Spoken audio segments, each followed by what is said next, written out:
24 റൗണ്ടപ്പിലേക്ക് വിശദമായി. സംസ്ഥാനത്ത് വീണ്ടും കാട്ടാന ആക്രമണം. ഇടുക്കി പെരുവന്താനം കൊമ്പൻപാറയിൽ കാട്ടാന ആക്രമണത്തിൽ സ്ത്രീ മരിച്ചു. നെല്ലിവിള പുത്തൻവീട്ടിൽ സോഫിയ ഇസ്മയിലാണ് മരിച്ചത്. TR&T എസ്റ്റേറ്റിൽ വെച്ചാണ് ആക്രമണം ഉണ്ടായത്. വനം വകുപ്പിനെ വിമർശിച്ച് വാഴൂർ സോമൻ MLA രംഗത്തെത്തി. പ്രദേശത്ത് റേഞ്ച് ഓഫീസും DFO ഓഫീസും ഇല്ലെന്ന് വാഴൂർ സോമൻ MLA 24നോട് പറഞ്ഞു. ഇവിടെ 21 കാട്ടാനകൾ ഒരുമിച്ച് അവിടെ സ്കൂളിനടുത്ത് വരെ എത്തിയ വിവരം ഞങ്ങൾ എല്ലാവരെയും അറിയിച്ചതാണ്. ഇടുക്കിയിൽ റേഞ്ച് ഓഫീസ് ഇല്ല, DFO ഓഫീസും ഇല്ല. DFO ഓഫീസ് കോട്ടയത്താണ് സ്ഥിതി ചെയ്യുന്നത്. മന്ത്രി ആത്മാർത്ഥമായിട്ട് ശ്രമിക്കുന്നുണ്ട്. എന്താണ് ഈ ഉന്നത ഉദ്യോഗസ്ഥന്മാർ ഈ IFS ലോബി ചെയ്യുന്നത് എന്നുള്ളത് വ്യക്തമല്ല. മരിച്ച സോഫിയ ഇസ്മയിലിന്റെ മൃതദേഹം മാറ്റാൻ അനുവദിക്കാതെ നാട്ടുകാർ പ്രതിഷേധിക്കുകയാണ്. ജില്ലാ കളക്ടർ എത്താതെ പ്രതിഷേധം അവസാനിപ്പിക്കില്ല എന്ന നിലപാടിലാണ് നാട്ടുകാർ. മേഖലയിലെ ആനശല്യത്തിന് സ്ഥിരം പരിഹാരം വേണമെന്ന് നാട്ടുകാർ ആവശ്യപ്പെട്ടു. രാഹുൽ വിജയൻ വിശദാംശങ്ങളുമായി ഇപ്പോൾ ചേരുന്നുണ്ട്. രാഹുൽ, ഈ പ്രതിഷേധം തുടരുകയാണോ? വലിയ തരത്തിൽ നാട്ടുകാർക്ക് പരാതി ഉള്ളതാണ് ഈ കാട്ടാന ശല്യവുമായി ബന്ധപ്പെട്ട്. അതിപ്പോഴും തുടരുന്നു. രാഹുൽ, ആ ശബ്ദത്തിൽ ചെറിയ പ്രശ്നമുണ്ട്. രാഹുലിലേക്ക് എത്താം. ഇപ്പോൾ പ്രദേശത്തുള്ള പ്രാദേശിക രാഷ്ട്രീയ നേതാവ് അനീഷ് ഇപ്പോൾ നമ്മോടൊപ്പം ടെലിഫോണിൽ ചേരുന്നുണ്ട്. അനീഷ്, ഈ പ്രതിഷേധം ഇപ്പോഴും അവിടെ നടക്കുന്നുണ്ടോ? ഈ ഉന്നത ഉദ്യോഗസ്ഥർ ആരെങ്കിലും സ്ഥലത്തുണ്ടോ? കളക്ടർ എത്തുമെന്ന് അറിയിച്ചിട്ടുണ്ടോ അനീഷ്? അത് ഇവിടെ ഇപ്പം സംഘർഷാവസ്ഥയാണ്. ഒരു 100-150ഓളം ജനങ്ങള് ഇവിടെ തടിച്ചു കൂടിയിരിക്കുകയാണ്. ഇവിടുന്ന് ഉയർന്ന ഉദ്യോഗസ്ഥർ എന്ന് പറഞ്ഞു കഴിഞ്ഞാൽ നിലവിൽ ഇപ്പൊ ഞങ്ങൾക്ക് മനസ്സിലാക്കാൻ കഴിഞ്ഞത് എരുമേലി റേഞ്ച് ഓഫീസർ നിലവിൽ സ്ഥലത്തില്ല. അതിന് പകരം വന്നിരിക്കുന്നത് പമ്പ റേഞ്ച് ഓഫീസിൽ ചാർജുള്ള ഒരു ഉദ്യോഗസ്ഥനാണ് വന്നത്. പുള്ളിക്ക് ആ ഉദ്യോഗസ്ഥൻ ചോദിച്ചു കഴിഞ്ഞപ്പോൾ ഒന്നും അറിയത്തില്ല. ഈ പ്രദേശത്തിനെ കുറിച്ച് പോലും അറിയാത്ത ഒരു ഉദ്യോഗസ്ഥനെയാണ് ആ എരുമേലി റേഞ്ച് ഓഫീസറുടെ വിടവ് നികത്താൻ വേണ്ടി ഇങ്ങോട്ടൊന്ന് പറഞ്ഞയച്ചത്. അതുകൊണ്ട് വില്ലേജ് ഓഫീസർ അടക്കമുള്ള ഉദ്യോഗസ്ഥന്മാർ എത്തിയിട്ടുണ്ട്.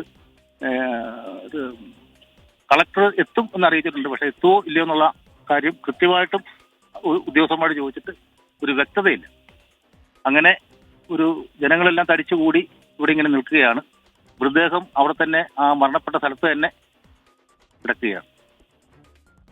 ഈ കളക്ടർ എത്തി അനുരഞ്ജന ചർച്ച നടത്തിയാലേ മൃതദേഹം മാറ്റാൻ അനുവദിക്കുകയുള്ളൂ, അതാണോ നിലപാട് അനീഷ്?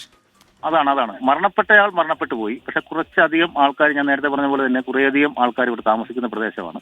ആ പ്രദേശത്ത് താമസിക്കുന്ന ഈ ആൾക്കാർക്കൊരു സംരക്ഷണം, ഇനി ഇങ്ങനൊരു മരണം ഇവിടെ സംഭവിക്കാതിരിക്കാൻ വേണ്ടിയുള്ള ഉറപ്പ് കളക്ടർ ഇവിടെ വന്ന് ജനങ്ങൾക്ക് നൽകിയെങ്കിൽ മാത്രമേ ഈ ബോഡി ഇവിടുന്ന് മറവ് ചെയ്യുന്നതിന് വേണ്ടി മാറ്റാൻ സാധിക്കുകയുള്ളൂ. ഇത് സ്ഥിരമായി ഈ കാട്ടാനയുടെ ശല്യമുള്ള സ്ഥലമാണോ അനീഷ്? സ്ഥിരമായെന്ന് പറയുമ്പോഴത്തേക്കിന് ഏകദേശം ഒരു വർഷത്തിന് മേലെയായിട്ട് നിരന്തരമായിട്ട് 20 ആന 25 ആനയൊക്കെ തുടർച്ചയായിട്ട് ഇങ്ങനെ കയറി ഇറങ്ങുന്ന പ്രദേശമാണ്.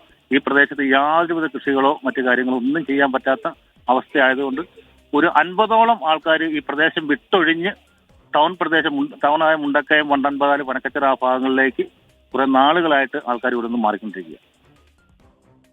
നേരത്തെ വാഴൂർ സോമൻ MLA പറയുന്നുണ്ടായിരുന്നു അവിടെ ഈ വനം വകുപ്പ് ഓഫീസുകൾ ഇല്ലാത്ത ഒരു സ്ഥിതി, ഉദ്യോഗസ്ഥർക്ക് എത്താൻ കഴിയാത്ത സ്ഥിതി, RRT എത്താൻ കഴിയാത്ത അവസ്ഥ. അപ്പോൾ ഇതൊക്കെ നേരത്തെയും ശ്രദ്ധയിൽപ്പെടുത്തിയതാണ്. അനീഷ് ഇപ്പോൾ അവിടെ CPIMന്റെ ബ്രാഞ്ച് സെക്രട്ടറിയാണ് തോന്നുന്നു, അല്ലേ? അതെ.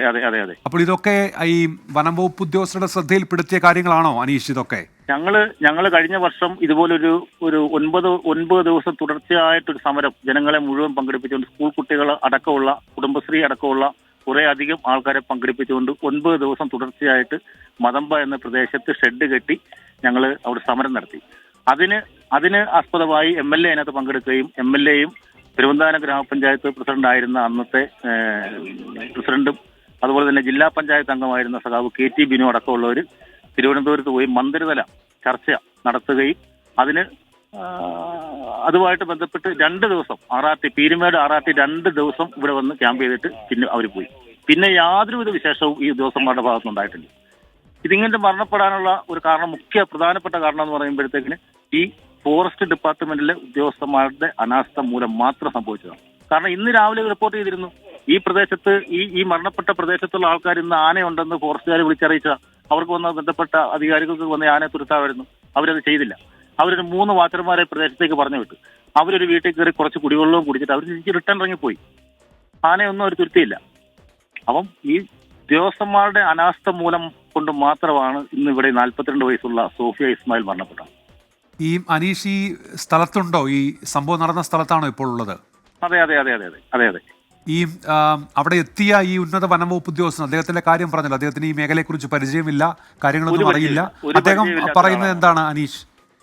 അദ്ദേഹത്തിന് ഒന്നും പറയാനില്ല, ഒരു കാര്യവും പറയാനില്ല. ഞങ്ങൾ കുറേയധികം ആൾക്കാർ ശക്തമായ രീതിയിൽ ഇവിടെ ജനപ്രതിനിധികളുണ്ട്, പൊതുപ്രവർത്തകരുണ്ട്, അവരെല്ലാം ഇതുമായിട്ട് ബന്ധപ്പെട്ട് പ്രതിഷേധം പറയുമ്പോഴും അദ്ദേഹത്തിനൊന്നും പറയാനില്ല. അപ്പൊ അദ്ദേഹത്തിന്റെ കൂടെ വന്ന ഒരു ഉദ്യോഗസ്ഥനാണ് എന്നോട് പറഞ്ഞത് എരുമേലി റേഞ്ച് ഓഫീസർ സംഭവ സ്ഥലത്തില്ല, അതിന് പകരം അദ്ദേഹം ചുമതലപ്പെടുത്തി വിട്ട ആളാണ്. അദ്ദേഹത്തിന് ഈ മേഖലയെക്കുറിച്ചോ ഇതിനെക്കുറിച്ചോ യാതൊരു ഗ്രാഹ്യമില്ല. പിന്നെ അദ്ദേഹത്തിന് നമുക്ക് പറഞ്ഞിട്ട് കാര്യമില്ല. അതാണ് ഇവിടുത്തെ ഒരു സ്ഥിതിവിശേഷം. ഈ ആശങ്ക അകറ്റണം, അക്കാര്യത്തിൽ തർക്കമൊന്നുമില്ല. പക്ഷെ ഒരുപാട് സമയം ഇങ്ങനെ ആ മൃതദേഹം അവിടെ അങ്ങനെ ഇടാനും പാടില്ലല്ലോ അനീഷ്. അപ്പോൾ ഈ കളക്ടർ എത്തുമെന്ന് തന്നെ ആണോ വിവരം അനീഷ്? ഇപ്പോൾ പെരുവന്താനം സർക്കിൾ ഇൻസ്പെക്ടർ ഇവിടെ എത്തിയിട്ടുണ്ട്. പുള്ളി അറിഞ്ഞപ്പോൾ തന്നെ ഓടി എത്തിയിരുന്നു.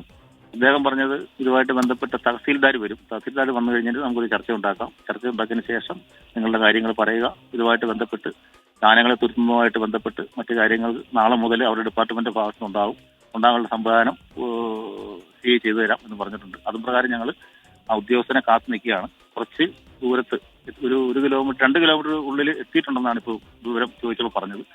അപ്പം ആ ഉദ്യോഗസ്ഥരുടെ വന്ന് തഹസീൽദാരുടെ വന്നതിന് ശേഷം ഉടൻ തന്നെ ഈ മൃതദേഹം ഇവിടുന്നെടുത്ത് മാറ്റുവാനുള്ള ആളുകൾ എത്തിയിട്ടുണ്ട്. ശരി, നന്ദി അനീഷ് അവിടെ നിന്ന് വിവരങ്ങൾ നൽകിയതിന്. പ്രതിഷേധം ഇപ്പോഴും തുടരുകയാണ്. തഹസീൽദാർ ആ സംഭവ സ്ഥലത്തേക്ക് എത്തുന്നു എന്നാണ് അവിടെ നിന്നുള്ള പൊതുപ്രവർത്തകൻ അനീഷ് ഇപ്പോൾ അറിയിച്ചത്. 24 റൗണ്ട് അപ്പിലേക്ക് തിരികെ ഇപ്പോൾ ഒരു വാർത്ത ശ്രീജിത്ത് അറിയിക്കുന്നുണ്ട്. തിരുവനന്തപുരത്ത് നിന്ന് വിദേശത്ത് സർവകലാശാലകൾക്ക് ഉപകേന്ദ്രം നൽകാനുള്ള നിർദ്ദേശം ഒഴിവാക്കിയിരിക്കുന്നു. സർവകലാശാല ഭേദഗതി നിയമത്തിന്റെ കരടിൽ നിന്ന് വിവാദ വ്യവസ്ഥ ഒഴിവാക്കി. ഈ മന്ത്രിസഭാ യോഗത്തിലാണ് തീരുമാനമുണ്ടായത്. വിദേശത്ത് ഉപകേന്ദ്രം തുടങ്ങുന്നതിൽ മുഖ്യമന്ത്രി തന്നെ വിയോജിപ്പ് അറിയിച്ചിരുന്നു. നേരത്തെ 24 ആണ് ഈ വാർത്ത ആ സമയം പുറത്തുവിട്ടത്. കരുവന്നൂരിൽ പാർട്ടിക്ക് ഗുരുതര വീഴ്ചയുണ്ടായെന്ന CPIM സംസ്ഥാന secretary MV Govindan. CPIM Thrissur ജില്ലാ സമ്മേളനത്തിന്റെ പൊതുചർച്ചയ്ക്കുള്ള മറുപടിയിലാണ് വീഴ്ച സംബന്ധിച്ചത്. ഉദ്യോഗസ്ഥരും ഭരണസമിതിയും അറിയാതെ കരുവന്നൂരിൽ ഇത്ര വലിയ ക്രമക്കേട് നടക്കില്ലെന്ന് പൊതുസമ്മേളന ചർച്ചയ്ക്കുള്ള മറുപടിയിൽ MV ഗോവിന്ദൻ പറഞ്ഞു. വിശദാംശങ്ങളുമായി സൂരജ് സജി തൃശൂരിൽ നിന്ന് ചേരുന്നുണ്ട്. സൂരജ്, എന്തൊക്കെയാണ് വിവരങ്ങൾ? ഉന്മേഷ്, കരുവന്നൂരിലെ വീഴ്ച സമ്മതിക്കുകയാണ് ഇന്ന് ഈ പൊതുചർച്ചയ്ക്കുള്ള മറുപടിയിൽ CPIM സംസ്ഥാന സെക്രട്ടറി MV ഗോവിന്ദൻ. ഉദ്യോഗസ്ഥരും ഭരണസമിതിയും അറിയാതെ കരുവന്നൂരിൽ ഇത്രയും വലിയ ക്രമക്കേട് നടക്കില്ലായിരുന്നു എന്നുള്ളതാണ് ഈ മറുപടിയിൽ MV ഗോവിന്ദൻ വ്യക്തമാക്കിയത്. കരുവന്നൂരിലെ ഗുരുതര വീഴ്ചയാണ്. ഈ വീഴ്ചയിൽ പാഠം ഉൾക്കൊണ്ടുകൊണ്ട് മറ്റ് സഹകരണ സംഘങ്ങളും പ്രവർത്തിക്കണം, നഷ്ടപ്പെട്ട വിശ്വാസ്യത വീണ്ടെടുക്കണം എന്നുള്ളതാണ് ഈ പ്രതികൾക്ക് മുന്നിൽ മറുപടിയായി MV ഗോവിന്ദൻ അവതരിപ്പിച്ചത്. അതോടൊപ്പം തന്നെ പോലീസിനെതിരെ ഉയർന്ന വിമർശനങ്ങളിലും സംസ്ഥാന സെക്രട്ടറി മറുപടി പറഞ്ഞു. പോലീസ് അവരുടെ പണിയെടുക്കുന്നു. പോലീസിനെതിരായ വിമർശനങ്ങൾ ഒറ്റപ്പെട്ട സംഭവമാണ്. പോലീസിനെതിരായ വിമർശനങ്ങൾ മാധ്യമങ്ങൾ പർവ്വതീകരിക്കുകയാണ്, അതിനൊപ്പം പോകരുത് എന്നുള്ളതാണ് ഈ പ്രതികളോട് മറുപടിയായി പറഞ്ഞത്. അതോടൊപ്പം തന്നെ ഈ തൃശൂരിലും CPM-നുള്ളിൽ വിഭാഗീയത രൂക്ഷമാണ് എന്ന കാര്യം MV ഗോവിന്ദൻ എടുത്തു പറഞ്ഞു. പുഴയ്ക്കൽ, ചാലക്കുടി, കുന്നംകുളം എന്നിവിടങ്ങളിലാണ് വിഭാഗീയത ശക്തം. സമ്മേളനം സുഗമമായി പോലും നടത്താൻ കഴിയാത്ത സാഹചര്യം ഈ ഏരിയ കമ്മിറ്റിയിൽ ഉണ്ടായി എന്നുള്ളതാണ് MV ഗോവിന്ദൻ ചൂണ്ടിക്കാണിച്ചത്. അതോടൊപ്പം തന്നെ ഈ ചില DYFI നേതാക്കൾക്കെതിരെ അച്ചടക്ക നടപടി എടുത്തിരുന്നു. അവരെല്ലാം തന്നെ ഈ പാർട്ടിയിലേക്ക് മടക്കി കൊണ്ടുവരുന്നതിനുള്ള ഒരു നടപടി കൂടി സ്വീകരിക്കണം എന്നുള്ളത് MV ഗോവിന്ദൻ പറഞ്ഞു. അതോടൊപ്പം തന്നെ ഈ സ്ത്രീകൾക്ക് പെൻഷൻ നൽകാത്ത അടക്കമുള്ള കാര്യങ്ങൾ പ്രതികൾ പൊതുചർച്ചയിൽ വിമർശിച്ചിരുന്നു. പ്രകടന പത്രികയിൽ പറഞ്ഞ കാര്യങ്ങൾ നടപ്പിലാക്കാനുള്ളതാണ്. പെൻഷൻ ഉൾപ്പെടെ വർദ്ധിപ്പിക്കാനും കൊടുക്കാനും സർക്കാരും പാർട്ടിയും തീരുമാനിച്ചിട്ടുണ്ട് എന്നുള്ള കാര്യമാണ് MV ഗോവിന്ദൻ പറഞ്ഞത്. അതോടൊപ്പം തന്നെ സമ്മേളനങ്ങളിലെ വാർത്ത ചോർന്നതിലും നിശ്ചിത വിമർശനം MV ഗോവിന്ദൻ നടത്തി. വാർത്ത ചോർത്തിയവർക്കെതിരെ കർശന നടപടിയെടുക്കും എന്നുള്ളതാണ് MV ഗോവിന്ദൻ പറഞ്ഞത്. ഉന്മേഷ്, സൂരജ് സജ്ജിയാണ് തൃശൂരിൽ നിന്ന് വിവരങ്ങൾ നൽകിയത്. സംസ്ഥാനത്ത് സ്വകാര്യ സർവകലാശാലകൾക്ക് അനുമതി നൽകുന്നതിനുള്ള കരട് ബില്ലിന് മന്ത്രിസഭയുടെ അംഗീകാരം. ഉന്നത വിദ്യാഭ്യാസ മന്ത്രി സർവകലാശാലകളുടെ വിസിറ്ററായിരിക്കുമെന്ന വ്യവസ്ഥ കരട് ബില്ലിൽ നിന്ന് ഒഴിവാക്കി. പിന്നാക്ക സംവരണം ഉൾപ്പെടെ കേരളീയരായ വിദ്യാർത്ഥികൾക്കാകെ 40% സംവരണം ഉറപ്പാക്കുമെന്ന് കരട് ബില്ലിൽ പരാമർശമുണ്ട്. സർക്കാർ തീരുമാനത്തിന് എതിരെ CPIയുടെ വിദ്യാർത്ഥി യുവജന സംഘടനകൾ രംഗത്തെത്തി. സ്വാശ്രയ കോഴ്സുകളെയും സ്വകാര്യ സർവകലാശാലകളെയും എതിർത്ത പഴയ സമരങ്ങളെല്ലാം ചരിത്രത്തിൽ ഭദ്രമാക്കി വെച്ചാണ് CPIM നയിക്കുന്ന ഇടത് സർക്കാർ സ്വകാര്യ സർവകലാശാലയ്ക്ക് ചുവപ്പ് പരവതാനി വിരിക്കുന്നത്. എറണാകുളത്ത് ചേർന്ന CPIM-ന്റെ സംസ്ഥാന സമ്മേളനമാണ് സ്വകാര്യ സർവകലാശാല തുടങ്ങാനുള്ള രാഷ്ട്രീയ അനുമതി നൽകിയത്. മന്ത്രിസഭായോഗം ഇന്ന് ഭരണപരമായ അനുമതിയും നൽകി. സഭയുടെ നടപ്പ് സമ്മേളനത്തിൽ തന്നെ ബില്ല് അവതരിപ്പിച്ച് നിയമമാക്കുന്നതോടെ സ്വകാര്യ സർവകലാശാലകൾ എന്നത് സംസ്ഥാനത്ത് യാഥാർത്ഥ്യമാകും. സംവരണം ഉൾപ്പെടെയുള്ള വിഷയങ്ങളിൽ CPIM മന്ത്രിമാർ ഇന്നത്തെ മന്ത്രിസഭായോഗത്തിലും എതിർപ്പുയർത്തി. തുടർന്ന് കരട് ബില്ലിൽ ചില മാറ്റങ്ങൾ വരുത്താൻ ഉന്നത വിദ്യാഭ്യാസ വകുപ്പ് നിർബന്ധിതമായി. ഉന്നത വിദ്യാഭ്യാസ മന്ത്രിയെ സർവകലാശാലകളിലെ വിസിറ്ററാക്കാനുള്ള നിർദ്ദേശമാണ് CPIയുടെ എതിർപ്പിനെ തുടർന്ന് ഒഴിവാക്കിയത്. തർക്കം തീർക്കുന്നതിന് വേണ്ടി മുഖ്യമന്ത്രിയാണ് വിസിറ്റർ എന്ന വ്യവസ്ഥ ഒഴിവാക്കാൻ നിർദ്ദേശിച്ചത്. സ്വകാര്യ സർവകലാശാലകളിലെ പ്രവേശനത്തിന് കേരളത്തിലെ വിദ്യാർത്ഥികൾക്ക് 40% സംവരണം ഉണ്ടാകും. പട്ടികജാതി, പട്ടികവർഗം, OBC, സാമ്പത്തികമായി പിന്നാക്കം നിൽക്കുന്നവർ എന്നിവർക്കുള്ള സംവരണം ഉൾപ്പെടെയാണിത്. സ്വകാര്യ സർവകലാശാലകളിലെ ഫീസിൽ സർക്കാർ ഇടപെടില്ല. സർക്കാരിൽ നിന്ന് സർവകലാശാലകൾക്ക് സാമ്പത്തിക സഹായവും നൽകില്ല. ഒരു സർവകലാശാലയിൽ തന്നെ മെഡിക്കൽ, എഞ്ചിനീയറിംഗ് തുടങ്ങി വിവിധ കോഴ്സുകൾ പഠിപ്പിക്കാനാകും. ഒരു സർവകലാശാലയുടെ പല ക്യാമ്പസുകൾ സംസ്ഥാനത്ത് പ്രവർത്തിപ്പിക്കാനും തടസ്സമില്ല.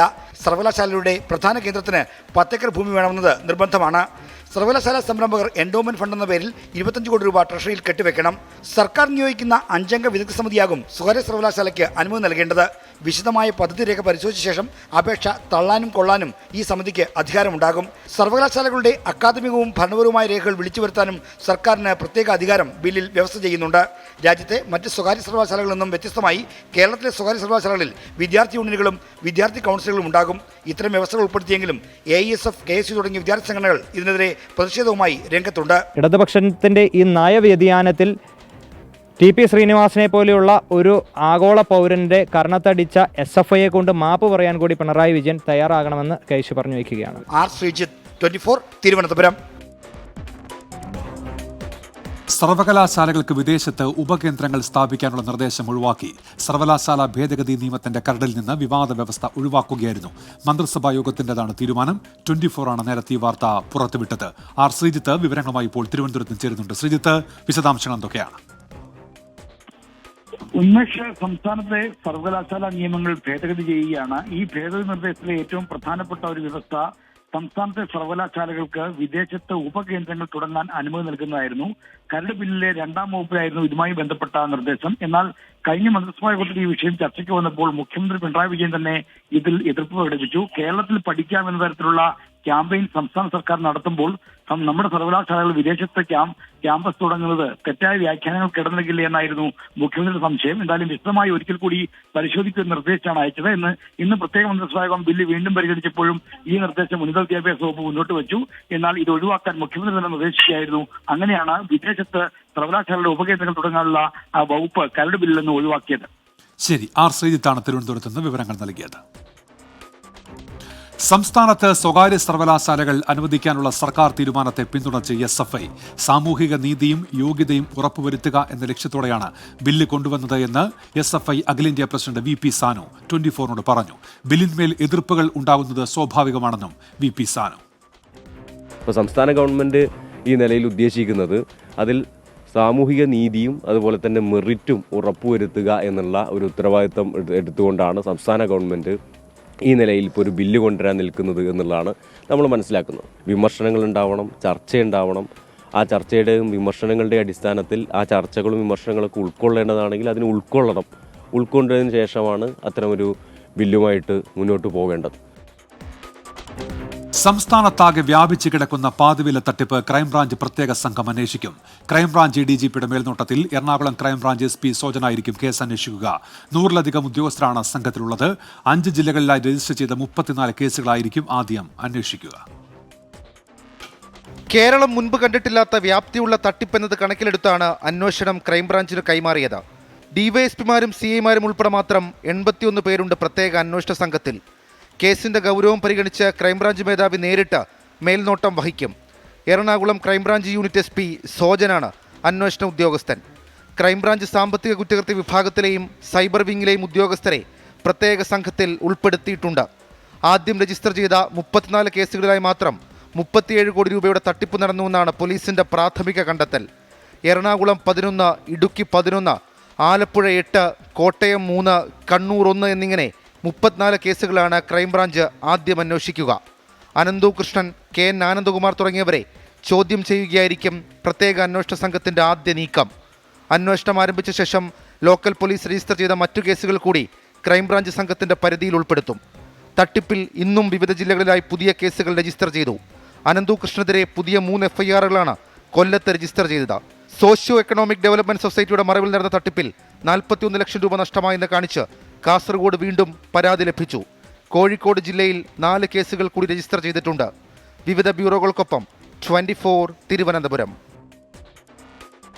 ജീവന് ഭീഷണിയുണ്ടെന്നും നിരവധി രാഷ്ട്രീയക്കാരും ഉദ്യോഗസ്ഥരും ഉൾപ്പെട്ട കേസായതുകൊണ്ടും സംരക്ഷണം വേണമെന്ന് പാതിവില തട്ടിപ്പ് കേസിലെ പ്രതി അനന്തു കൃഷ്ണൻ കോടതിയിൽ. എംപിമാർക്കും MLA-മാർക്കും രാഷ്ട്രീയ നേതാക്കൾക്കും അടക്കം പലതവണ പണം നൽകിയിട്ടുണ്ടെന്ന് അനന്തു കൃഷ്ണൻ പോലീസിന് മൊഴി നൽകി. കേസിൽ അനന്തു കൃഷ്ണന്റെ അഭിഭാഷകൻ സമർപ്പിച്ച ജാമ്യാപേക്ഷ കോടതി നാളെ പരിഗണിക്കും. കസ്റ്റഡി കാലാവധി കഴിഞ്ഞ് മൂവാറ്റുപുഴ കോടതിയിൽ ഹാജരാക്കിയപ്പോഴാണ് തന്റെ ജീവന് ഭീഷണിയുണ്ടെന്ന് പ്രതി കോടതിയിൽ പറഞ്ഞത്. രാഷ്ട്രീയക്കാരും ഉദ്യോഗസ്ഥരും ഉൾപ്പെട്ട കേസായതിനാൽ സംരക്ഷണം വേണമെന്നും പ്രതി കോടതിയിൽ ആവശ്യപ്പെട്ടു. ഇതിന് പിന്നാലെ അനന്തകൃഷ്ണന്റെ ജാമ്യാപേക്ഷ പരിഗണിക്കുന്നത് കോടതി നാളത്തേക്ക് മാറ്റി. MPമാർക്കും MLA-മാർക്കും അടക്കം പണം നൽകിയിട്ടുണ്ട് എന്ന് അനന്തകൃഷ്ണൻ പോലീസിന് മൊഴി നൽകിയിരുന്നു. എന്നാൽ മാത്യു കുഴൽനാടൻ MLA-ക്ക് പണം നൽകിയെന്ന ചോദ്യത്തിന് ഇല്ലെന്ന് മറുപടി.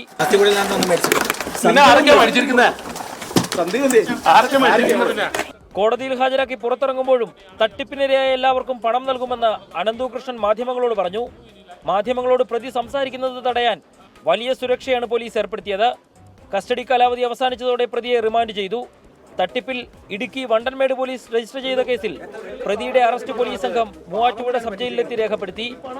സായിഗ്രാം ചെയർമാൻ ആനന്ദ് കുമാറും ഈ കേസിൽ പ്രതിയാണ്. അപേക്ഷിക്ക് നമുക്ക് കുറച്ച് ഗ്രൗണ്ടുകളുണ്ട്. നമ്മൾ നാളെ വാദത്തിന്റെ സമയത്ത് പറയുന്നതായിരിക്കും ബാക്കി കാര്യങ്ങൾ. അതാണ് അതിനകത്ത് മെയിൻ പറയുന്ന കാര്യങ്ങൾ. അതാണ് അതിനകത്ത് കോൺട്രാക്ച്വൽ വയലേഷൻ മാത്രമേ ഉള്ളൂ. ക്രിമിനൽ കേസ് നിലനിൽക്കല്ലേ അതിനകത്ത്. അട്രാക്ട് ചെയ്യാനുള്ള കാര്യങ്ങളില്ലെന്നാണ് നമ്മുടെ വാദം അതിനകത്ത്. നിരവധി കേസുകളുള്ള അനന്തകൃഷ്ണന്റെ ആദ്യ കേസിലെ ജാമ്യാപേക്ഷയെ എന്തൊക്കെ കാരണങ്ങൾ പറഞ്ഞാകും പ്രോസിക്യൂഷൻ എതിർക്കുന്നതെന്നതും നിർണായകമാണ്. ടീം 24 കൊച്ചി. പാതിവില തട്ടിപ്പ് കേസ് പ്രതി അനന്തകൃഷ്ണനുമായി ബന്ധമുണ്ടെന്ന ആരോപണം തള്ളി രാഷ്ട്രീയ നേതൃത്വം. അനന്തകൃഷ്ണനിൽ നിന്ന് പണം കൈപ്പറ്റിയിട്ടില്ലെന്ന് മാത്യു കുഴൽനാടൻ MLA-യും ഫ്രാൻസിസ് ജോർജ് MP-യും CPI ഇടുക്കി ജില്ലാ സെക്രട്ടറി CV വർഗീസും പ്രതികരിച്ചു. സായിഗ്രാം എക്സിക്യൂട്ടീവ് ഡയറക്ടർ KN ആനന്ദകുമാറിന്റെ ക്ഷണപ്രകാരമാണ് പരിപാടിയിൽ പങ്കെടുത്തത് എന്ന് മന്ത്രി V ശിവൻകുട്ടി പ്രതികരിച്ചു. അനന്തകൃഷ്ണനിൽ നിന്ന് പണം കൈപ്പറ്റിയെന്ന ആരോപണങ്ങൾ ജനപ്രതിനിധികൾ തള്ളുകയാണ്. അനന്തകൃഷ്ണനിൽ നിന്ന് ഒരു രൂപ പോലും കൈപ്പറ്റിയിട്ടില്ലെന്ന് ഫ്രാൻസിസ് ജോർജ് MP. ഇതുവരെ ഞാൻ അടുത്ത് പരിചയപ്പെടുകയോ ഇദ്ദേഹത്തിൽ നിന്ന് എന്തെങ്കിലും ഒരു ഫേവർ സ്വീകരിക്കുകയോ ചെയ്തിട്ടില്ല. അത് എൻ്റെ അടുത്തും വന്നിട്ടില്ല. 7 ലക്ഷം പോയിട്ട് 7 രൂപ പോലും വാങ്ങിയിട്ടില്ല എന്നായിരുന്നു മാത്യു കുഴൽനാടൻ MLA-യുടെ പ്രതികരണം. തനിക്കെതിരെ വ്യാജവാർത്ത പ്രചരിപ്പിച്ചെന്നും മാത്യു കുഴൽനാടൻ. 7 ലക്ഷം രൂപ പോയിട്ട് ഒരു 7000 രൂപയോ 700 രൂപയോ 70 രൂപയോ 7 രൂപ പോലും ഞാൻ അദ്ദേഹമായിട്ട് വാങ്ങിയിട്ടില്ല എന്ന് മാത്രമല്ല, ഒരു ബേസും ഇല്ലാതെ അന്തരീക്ഷത്തിൽ ഇങ്ങനെ ഒരു ചർച്ച ഉയർത്തിക്കൊണ്ടുവരുന്നതിന് വേണ്ടി ഈ റിപ്പോർട്ടർ ചാനൽ എന്തിനു വേണ്ടി ആർക്കു വേണ്ടി ഇത് ചെയ്യുന്നു? ഇടുക്കി ജില്ലാ സെക്രട്ടറി CV വർഗീസും ആരോപണങ്ങൾ തള്ളി. അനന്തകൃഷ്ണനും CV വർഗീസിന് കാശ് തന്നിട്ടുണ്ടെങ്കിൽ അത് വരട്ടെ, ഞാനത് തെളിയിച്ചോളാം. ബാങ്കിൽ അനന്തകൃഷ്ണന്റെ ഒരു ഇടപാടുകളും നടന്നിട്ടില്ലെന്ന് തങ്കമണി സർവീസ് സഹകരണ ബാങ്ക് സെക്രട്ടറി. ഇത് തികച്ചും അടിസ്ഥാനരഹിതമാണ്. CV വർഗീസിന് വർഷങ്ങളായിട്ട് ഈ ബാങ്കിൽ ഇടപാടുകളില്ല. വർഷങ്ങൾക്ക് മുമ്പ് വായ്പകളുണ്ടായിരുന്നു, അതായത് അത് അടച്ച് തീർത്താണ്. പ്രതിയുമായി ബന്ധമില്ലെന്നും സായിഗ്രാമൻ ഡയറക്ടർ KN ആനന്ദകുമാറാണ് പരിപാടിയിലേക്ക് ക്ഷണിച്ചതെന്നും മന്ത്രി V ശിവൻകുട്ടി. സായിഗ്രാമത്തിൽ അടക്കം നിരവധി പദ്ധതികൾ ഉദ്ഘാടനം ചെയ്യാനായി ഞാൻ പോയിട്ടുണ്ട്. കോൺഫെഡറേഷൻ്റെ സംസ്ഥാന സെക്രട്ടറി അനന്ത് കൃഷ്ണനെ അതുവഴിയുള്ള അന്ന് പ്രോഗ്രാം നടക്കുന്ന സ്ഥലത്ത് വെച്ച് കണ്ടുള്ള ഒരു പരിചയമാണ് എനിക്കുള്ളത്. ഇനി പോലീസ് ക്ലിയറൻസ് വാങ്ങിയ ശേഷമേ പരിപാടികളിൽ പങ്കെടുക്കൂ എന്ന് മന്ത്രി ശിവൻകുട്ടി പറഞ്ഞു. വിവിധ ബ്യൂറോകൾക്കൊപ്പം 24 തിരുവനന്തപുരം. ആലപ്പുഴ പുന്നപ്രയിൽ മാതാവിന്റെ ആൺസുഹൃത്തിന്റെ മകൻ ഷോക്കടിപ്പിച്ച് കൊലപ്പെടുത്തിയ ശേഷം മൃതദേഹം പാടത്തുപേക്ഷിച്ചു. പുന്നപ്ര സ്വദേശി ദിനേശനാണ് കൊല്ലപ്പെട്ടത്. പ്രതി കിരൺ പോലീസിന്റെ പിടിയിലായി. തെളിവെടുപ്പിനിടെ പ്രതിക്ക് നേരെ കയ്യേറ്റ ശ്രമം ഉണ്ടായി. ഇക്കഴിഞ്ഞ ശനിയാഴ്ചയാണ് പുന്നപ്ര വാടക്കലിൽ തരിശുകിടന്ന പാടത്ത് 54-കാരനായ ദിനേശനെ മരിച്ച നിലയിൽ കണ്ടെത്തുന്നത്. രാവിലെ മുതൽ ഇയാളെ പാടത്ത് കിടക്കുന്ന നിലയിൽ കണ്ടിരുന്നു. സ്ഥിരം മദ്യപാനിയായതിനാൽ മദ്യപിച്ച് പാടത്ത് കിടക്കുകയാണെന്നായിരുന്നു ആദ്യം കരുതിയത്. പോസ്റ്റ്മോർട്ടത്തിൽ ഷോക്കേറ്റതാണ് മരണകാരണമെന്ന് വ്യക്തമായി. വൈദ്യുതാഘാതം ഏൽക്കാനുള്ള യാതൊരു സാഹചര്യവും ഇല്ലാത്ത സ്ഥലത്തായിരുന്നു മൃതദേഹം കിടന്നിരുന്നത്. തുടർന്ന് പോലീസ് നടത്തിയ പരിശോധനയിലാണ് കൊലപാതക വിവരം പുറത്തുവരുന്നതും സംശയം അയൽവാസി കിരണിലേക്ക് നീളുന്നതും.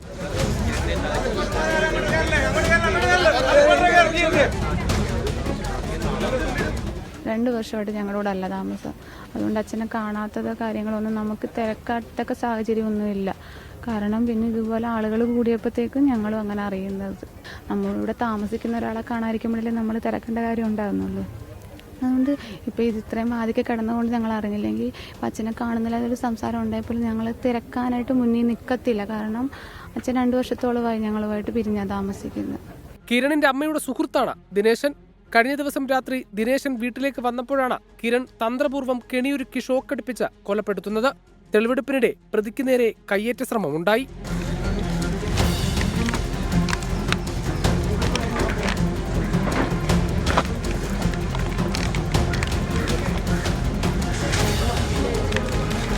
കൊലപാതക ശേഷം ദിനേശന്റെ സംസ്കാര ചടങ്ങുകളിലെല്ലാം കിരൺ മുൻനിരയിൽ തന്നെ ഉണ്ടായിരുന്നു. 24 ആലപ്പുഴ. 24 റൗണ്ടപ്പിലേക്ക് തിരികെ. മലപ്പുറം ചങ്ങരംകുളം ഉദിനപ്പറമ്പിൽ സംഘർഷം. കോൺഗ്രസ് നേതാവിന് വെട്ടേറ്റു. സംഘർഷം തടയാനെത്തിയവർക്കും പരിക്ക്. 3 പേരെ പോലീസ് കസ്റ്റഡിയിൽ എടുത്തു. ദൃശ്യങ്ങളിലേക്ക് ആദ്യം. നേരിട്ട് കാണാൻ കഴിഞ്ഞത് ഒരു മോട്ടോർസൈക്കിളിനെ 3 മോട്ടോർസൈക്കിൾ ഇടിച്ചു തെറിപ്പിക്കുന്ന ഒരു കാറ് ഇടിച്ചു തെറിപ്പിക്കുന്ന രംഗമാണ് കാണാൻ കഴിഞ്ഞത്. ആ രംഗത്ത് ഞാൻ എൻ്റെ വണ്ടി സൈഡാക്കിയിട്ട് ചോദ്യം ചെയ്തേക്കുമ്പോൾ ഈ ചോദ്യം ചെയ്യുന്ന ബാക്കിൽ നിൽക്കുന്ന ആള് വടിവാളാണോ വാളാണെന്ന് വ്യക്തമായിട്ട് അറിയില്ല. വാളാണെന്ന് എൻ്റെ ഒരു വിശ്വാസം. ആ വാള് വെച്ച് എന്നെ വെട്ടുകയും അതിനെ എൻ്റെ ബാക്കിലുണ്ടായിരുന്ന ആള് തടുക്കാൻ നോക്കുമ്പോൾ അയാള് ചവിട്ടും അതുപോലെ തന്നെ നാവിക്ക് ഇടിക്കും മറ്റുള്ള കാര്യങ്ങളൊക്കെ ചെയ്ത് അതുപോലെ തന്നെ മോട്ടോർ വരുന്നുള്ള പയ്യൻ താഴെ വീണ് അവർക്കും പരിക്ക് പറ്റി. ഒരുപാട് തെമ്മാടിത്തരം ലഹരിയുടെ ശരിക്കുള്ള ഒരു മുഖം എന്താന്നുള്ളതെന്ന് അറിയാൻ കഴിഞ്ഞു.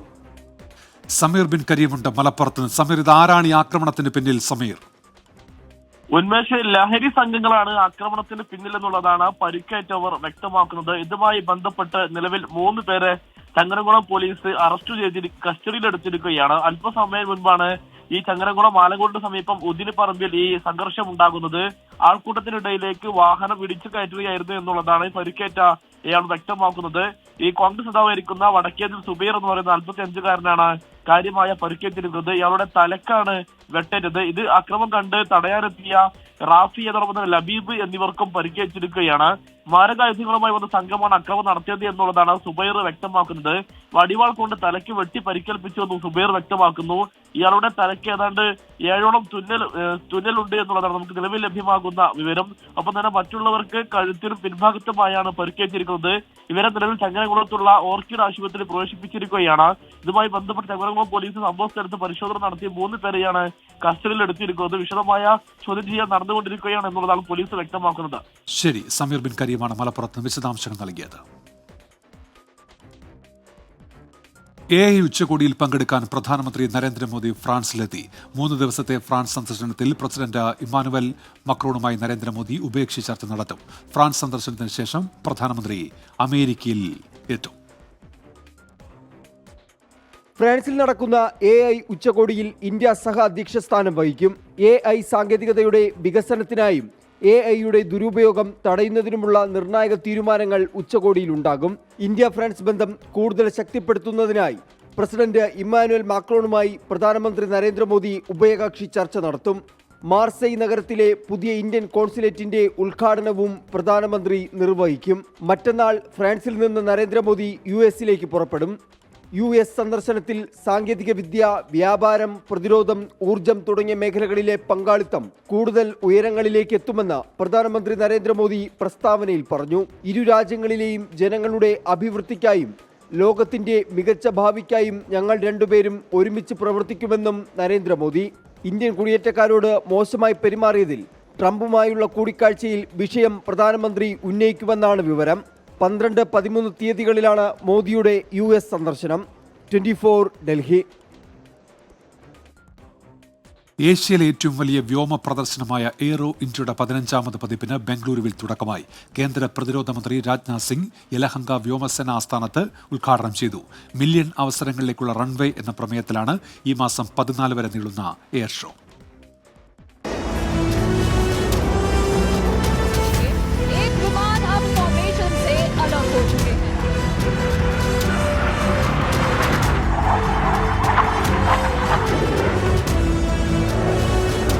ഉദ്ഘാടന ദിനത്തിൽ വിണ്ണിൽ വിസ്മയമൊരുക്കി തേജസ്സും സൂര്യകിരണിന്റെ എയറോബാറ്റിക് ഡിസ്പ്ലേയും ഒപ്പം റഷ്യൻ നിർമ്മിത യുദ്ധവിമാനമായ സുഖോയ് ഒരുക്കിയ അഭ്യാസ പ്രകടനം.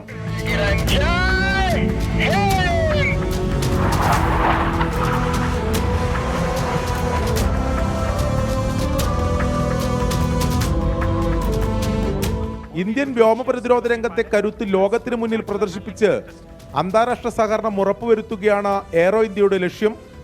അടുത്ത സാമ്പത്തിക വർഷത്തോടെ ഇന്ത്യൻ പ്രതിരോധ സംവിധാനങ്ങളുടെ ഉൽപ്പാദനവും കയറ്റുമതിയും വർദ്ധിപ്പിക്കാനാകുമെന്ന് പ്രതിരോധ മന്ത്രി Rajnath Singh. The first important objective of Aero India is to showcase not only our industrial capability but also our technological advancement to the entire world.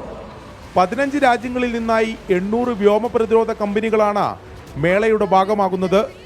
America, France, Russia, Germany ഉൾപ്പെടെയുള്ള വിദേശ രാജ്യങ്ങളിലെ ഫൈറ്റർ ജെറ്റുകൾ വരും ദിവസങ്ങളിൽ വ്യോമാഭ്യാസ പ്രകടനത്തിൽ മാറ്റുരക്കും.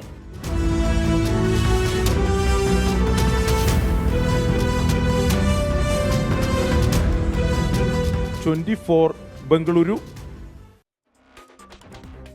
BJP ഉജ്ജ്വല വിജയം നേടിയ ഡൽഹിയിൽ മുഖ്യമന്ത്രിയുടെ പ്രഖ്യാപനം വൈകിയേക്കും. പ്രധാനമന്ത്രി വിദേശ സന്ദർശനം കഴിഞ്ഞ് മടങ്ങിയെത്തിയ ശേഷമേ പ്രഖ്യാപനം ഉണ്ടാകാനിടയുള്ളൂ.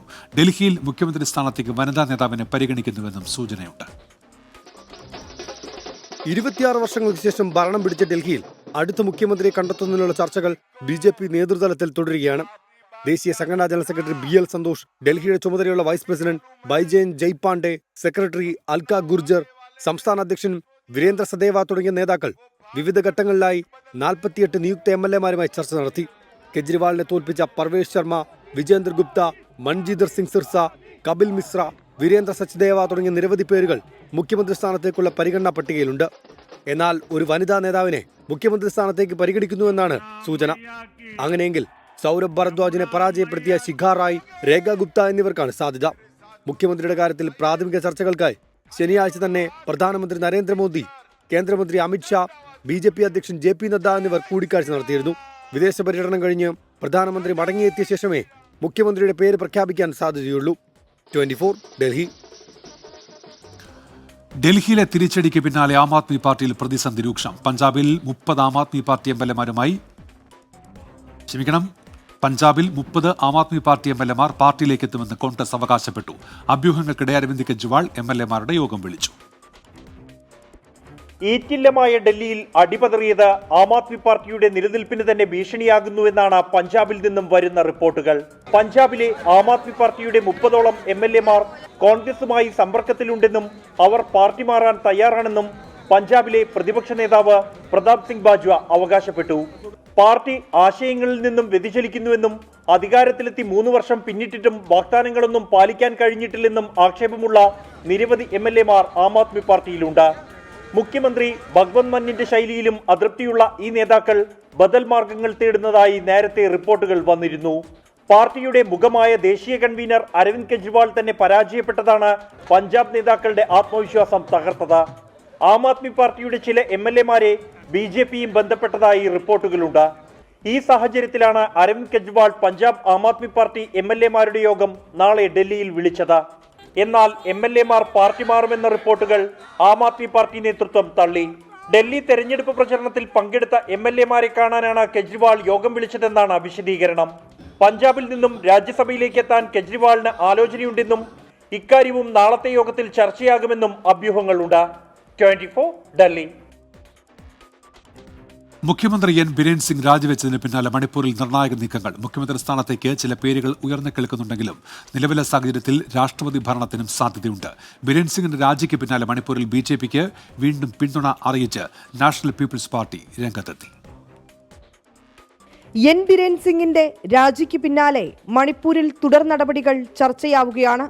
സ്പീക്കർ സത്യപത്ര സിംഗ്, മന്ത്രി യുമാൻ ഖേംചന്ദ് സിംഗ്, BJP അധ്യക്ഷ ശാരദാദേവി എന്നിവരുടെ പേരുകൾ മുഖ്യമന്ത്രി സ്ഥാനത്തേക്ക് ഉയരുന്നുണ്ട്. എന്നാൽ നിലവിലെ രാഷ്ട്രീയ സാഹചര്യത്തിൽ മാസങ്ങളെങ്കിലും മണിപ്പൂർ രാഷ്ട്രപതി ഭരണത്തിലേക്ക് നീങ്ങാനാണ് സാധ്യത. മുഖ്യമന്ത്രി സ്ഥാനത്തേക്ക് N ബിരേൻ സിംഗ് തന്നെ തിരിച്ചുവരാനുള്ള സാധ്യതയും തള്ളിക്കളയാനാകില്ല. മെയ്തൈ വിഭാഗത്തിന്റെയും തീവ്ര സംഘടനകളുടെയും പൂർണ്ണ പിന്തുണ ഇപ്പോഴും N ബിരേൻ സിംഗിന് തന്നെയാണ്. മണിപ്പൂർ BJPക്കുള്ളിലെ പ്രശ്നങ്ങൾ കൂടി പരിഹരിച്ചുകൊണ്ടാകും തുടർ നീക്കങ്ങൾ. MP സംബിത് പാത്രയുടെ നേതൃത്വത്തിൽ ഇതിനായി ചർച്ചകൾ ആരംഭിച്ചു. ബിരേൻ സിംഗിന്റെ രാജിക്ക് പിന്നാലെ ഇംഫാലിൽ സുരക്ഷ വർദ്ധിപ്പിച്ചു. ബിരേൻ സിംഗ് മുഖ്യമന്ത്രി സ്ഥാനം രാജിവെച്ചതിന് പിന്നാലെ BJPക്ക് പിന്തുണ അറിയിച്ച് നാഷണൽ പീപ്പിൾസ് പാർട്ടി രംഗത്തെത്തി. ബിരേൻ സിംഗിന്റെ നടപടികളിൽ പ്രതിഷേധിച്ച് നേരത്തെ സർക്കാരിനുള്ള പിന്തുണ NPP പിൻവലിച്ചിരുന്നു. രാജിവെച്ചൊഴിഞ്ഞെങ്കിലും N ബിരേൻ സിംഗിനെ BJP ദേശീയ നേതൃത്വത്തിന് തള്ളിക്കളയാനാകില്ല. മുഖ്യമന്ത്രിയെ മാറ്റുന്നത് കൊണ്ട് മാത്രം ശാശ്വത പരിഹാരമുണ്ടാകുന്നതല്ല മണിപ്പൂരിലെ മെയ്തേയ് കുക്കി സംഘർഷങ്ങൾ. പ്രത്യേക ഭരണപ്രദേശം വേണമെന്ന ആവശ്യത്തിൽ കുക്കി സംഘടനകൾ ഉറച്ചു നിൽക്കുകയാണ്. എങ്കിലും ചർച്ചകളിൽ സമാധാന അന്തരീക്ഷത്തിനു തന്നെയാണ് പ്രഥമ പരിഗണന. വിനീത വിജി, 24, ഡൽഹി. തിരുവനന്തപുരം വെള്ളറട കിളിയൂരിൽ മകൻ അച്ഛനെ കൊലപ്പെടുത്തിയ സംഭവത്തിന് പിന്നിൽ ബ്ലാക്ക് മാജിക് എന്ന നിഗമനത്തിലേക്ക് പോലീസ്. പ്രതി പ്രജിന്റെ സ്വഭാവത്തിൽ നിഗൂഢതകൾ ഉണ്ടെന്നാണ് ബന്ധുക്കൾ പറയുന്നത്. ഫെബ്രുവരി 5-നാണ് കിളിയൂർ സ്വദേശി ജോസിനെ മകൻ പ്രജിൻ വെട്ടിക്കൊലപ്പെടുത്തിയത്. സോഫയിൽ കിടക്കുകയായിരുന്ന അച്ഛന്റെ കഴുത്തിലാണ് ആദ്യം വെട്ടിയത്. ഓടി രക്ഷപ്പെടാൻ ശ്രമിച്ചപ്പോൾ പിന്തുടർന്ന് വെട്ടി. ജോസിന്റെ ശരീരത്തിൽ 28 തവണ വെട്ടേറ്റെന്നാണ് പോസ്റ്റ്മോർട്ടം റിപ്പോർട്ടിൽ പറയുന്നത്. ജോസിന് മുമ്പും മകനിൽ നിന്ന് മർദ്ദനമേറ്റിരുന്നു. മൃതദേഹത്തിൽ മർദ്ദനമേറ്റ ഒട്ടനവധി പാടുകളുണ്ടായിരുന്നു. ദുർമന്ത്രവാദത്തിന് അടിമയായിരുന്നു പ്രജിനെന്ന് സൂചിപ്പിക്കുന്ന തെളിവുകളും മുറിയിൽ നിന്ന് കിട്ടിയിരുന്നു. ഇയാളുടെ മൊബൈൽ ഫോൺ കൂടി പരിശോധിച്ചാലേ ബ്ലാക്ക് മാജിക്കിൽ വ്യക്തത വരൂ. അച്ഛനെ കൊലപ്പെടുത്തിയ പ്രതി മൊബൈൽ ഫോൺ ഫോർമാറ്റ് ചെയ്ത ശേഷമാണ് കീഴടങ്ങിയത്. ഇത് റിക്കവർ ചെയ്ത ശേഷം പ്രജിനെ കസ്റ്റഡിയിൽ വാങ്ങി വിശദമായി പോലീസ് ചോദ്യം ചെയ്യും. വീട്ടിലെ മുകൾ നിലയിലെ മുറിയിലായിരുന്നു പ്രജിൻ അധിക സമയവും ചെലവഴിച്ചിരുന്നത്. ഇവിടേക്ക് മാതാപിതാക്കളെ പ്രവേശിപ്പിച്ചിരുന്നില്ല. മിക്ക ദിവസങ്ങളിലും അർദ്ധരാത്രി വീട്ടിൽ നിന്നും പുറത്തു പോകുന്നതും പതിവായിരുന്നു. രാത്രി വീട് വിട്ടിറങ്ങിയാൽ 1-2 മണിക്കൂർ കഴിഞ്ഞേ തിരികെ വരാറുള്ളൂ. വീട്ടിലെ മുകൾ നിലയിൽ നിന്നും പുറത്തിറങ്ങാൻ കോണിയും സൂക്ഷിച്ചിരുന്നു. കാര്യം തിരക്കിയാൽ ദേഷ്യത്തോടെയാണ് പെരുമാറുക. മുറിയിൽ നിന്ന് ചൈനീസ് ഭാഷയിലെ പാട്ടുകളാണ് കേട്ടിരുന്നതെന്നും ബന്ധുക്കൾ പറയുന്നുണ്ട്. 24 തിരുവനന്തപുരം. 24 പൂർത്തിയാകുന്നു. നമസ്കാരം.